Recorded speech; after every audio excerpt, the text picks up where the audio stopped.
गोंद के लड्डू की रेसिपी आज आपके साथ शेयर कर रही हूँ। हेल्दी तो ये लड्डू बनते ही हैं, लेकिन इतने टेस्टी बनते हैं कि बच्चे भी इसे बहुत शौक से खाएंगे। तो ये लड्डू बनाना हम शुरू करते हैं। पहले हम पैन में डाल लेंगे 3 बड़े चम्मच घी। इस रेसिपी में लगेगा करीब 150 ग्राम घी। तो थोड़ा थोड़ा करके हम घी को यूज़ करते जाएंगे। गरम घी में हम डालेंगे 100 ग्राम गोंद। गोंद को हम आधा डालेंगे और आधा हम बाद में फ्राई करेंगे। जैसे ही ये गोंद गरम घी में फ्राई होने लगेगा, ये अपने आप फूल जाएगा। तो जैसे ही ये फूलने लगे, हम 2 मिनट के लिए इसे लगातार चलाते हुए पका लेते हैं। अलट पलट करते हुए इसे पकाएंगे। फिर इसका सारा घी ड्रेन करके हम इसे निकाल लेते हैं। दूसरा बैच भी मैंने इसी तरह से फ्राई कर लिया है। तो ये गोंद को हम निकाल कर अलग रख लेते हैं। अब गोंद को जैसे ही हम निकालेंगे घी से, वैसे ही हम इसे क्रश कर लेते हैं। तो इस तरह से मैं इसे हाथों से क्रश कर रही हूँ। आप चाहें तो इसे चॉपर में चॉप कर सकते हैं या फिर मिक्सर ग्राइंडर में दरदरा सा पीस भी सकते हैं। तो ये गोंद क्रश करके रेडी हो गया है। इसे साइड में कर लेते हैं। अब इसी पैन में डाल लेते हैं 1 चम्मच घी। घी को गर्म कर लेंगे मीडियम फ्लेम पर और इसमें डालेंगे 1 कप मखाना। मखाना डालकर इसे मीडियम टू लो फ्लेम पर हम लगातार चलाते हुए पकाएंगे। इसे इतना सेकना है कि ये बढ़िया से क्रिस्पी हो जाए। तो 3 से 4 मिनट के लिए मखानों को हम सेक लेते हैं।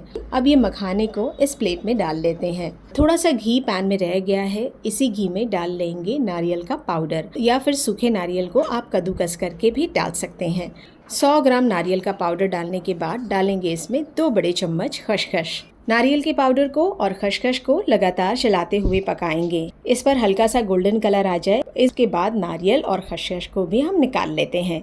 अब पैन में फिर से डाल लेंगे 1 बड़ा चम्मच घी। इसमें डालेंगे 50 ग्राम बादाम, 50 ग्राम डालते हैं काजू और 50 ग्राम मैं इसमें डाल रही हूँ खरबूजे का बीज।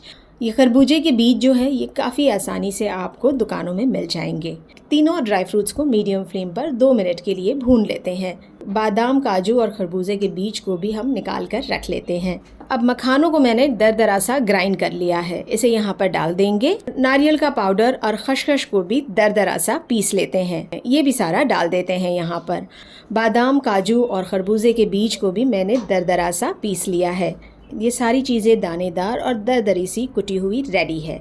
अब पैन में हम डालेंगे 1 बड़ा चम्मच घी।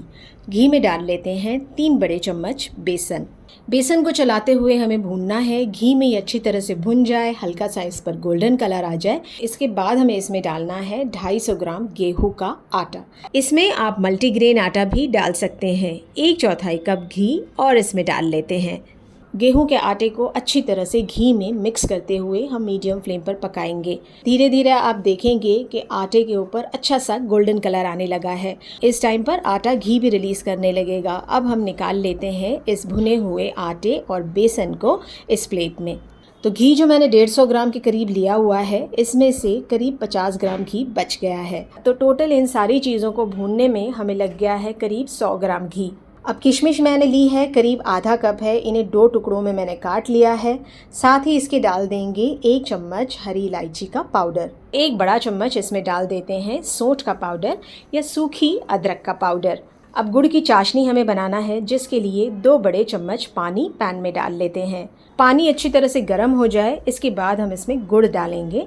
तो गुड़ मैं ले रही हूँ 1 कप, ये करीब 250 ग्राम गुड़ है। गुड़ को मीडियम टू लो फ्लेम पर चलाते हुए पका लेते हैं। गुड़ सारा मेल्ट हो जाए और जैसे ही आप देखें कि इसमें उबाल आने लगा है, बस इस टाइम पर हम फ्लेम को बंद कर देंगे। ये सारा गुड़ निकाल लेते हैं इस प्लेट में। अब जैसे ही हम गुड़ निकालेंगे, इसी टाइम पर हम चम्मच से चलाते हुए सारी चीज़ों को मिक्स कर लेंगे। इसे इसी तरह से रखना नहीं है, वरना गुड़ के ढेले या फिर लम्स बनने लगेंगे। सारी चीज़ों को अच्छी तरह से मिक्स कर लेते हैं। अब ये मिक्सचर सहता गरम रहे, यानी कि आप इसमें हाथ डालकर इसके लड्डू बना सकते हैं। तब हम इसके छोटे छोटे इस तरह से लड्डू बना लेंगे। जो साइज़ के आप लड्डू बनाना चाहते हैं, बस उसी साइज़ के लड्डू इसे मुट्ठी से दबा दबा कर बना लीजिए। इस तरह से हम सारे लड्डू बनाकर रेडी कर लेते हैं। तो गोंद के बहुत ही टेस्टी हमारे लड्डू बनकर रेडी हो गए हैं। ये सर्दियों की रेसिपी है जो ताकत देने के साथ साथ बदन को गर्मी भी देती है। इस गोंद के लड्डू को आप बिना फ्रिज में रखे हुए 2 से 3 महीने के लिए स्टोर भी करके रख सकते हैं।